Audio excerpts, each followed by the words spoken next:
आणि एकही चर्चा होणार नाही. 293चं आमचं काल विदर्भ मराठवाडा अशी एक चर्चा होती, त्याचं उत्तर आलं नाही. आता सत्ता पक्षाचा पुन्हा विदर्भाचा एक ठराव आलेला आहे.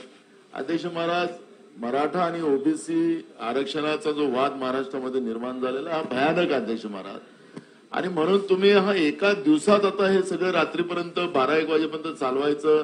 काल पण मी अध्यक्ष महाराज होतो, 1-2 मंत्री असतात ज्याला संबंधित मंत्री नसतात, त्यांची नोंदही होत नाही. अध्यक्ष महाराज, कामकाज करायचं म्हणून करायचं, आपलं कामकाज उरकलं असं करायचं असेल तर करू शकता अध्यक्ष महाराज, आपला अधिकार आहे तो. माझा आणि तुम्ही काल माझा अध्यक्ष महाराज काल पण तुम्ही म्हणालात की मी बीएससी आज आहे, मी त्या ठिकाणी मुद्दा मांडतो. आणि अध्यक्ष महाराज हे आतापर्यंत तुम्ही रेकॉर्ड काढा अध्यक्ष महाराज, हे महत्वाचे विषय आहेत.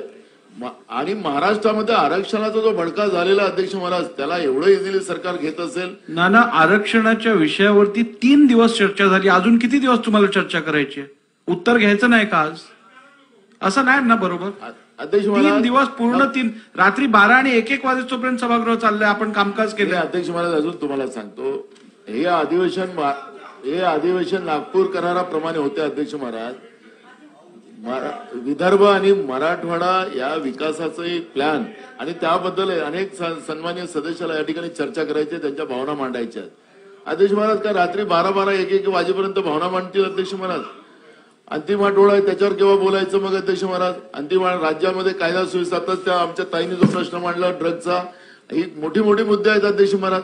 त्यामुळे आम्हाला माझी विनंती आहे अध्यक्ष महाराज, आपल्याला अधिकार आहेत अध्यक्ष महाराज की याला 2 दिवस सभागृह वाढवावं असा आमचा सेन्स आहे अध्यक्ष. ठीक आहे.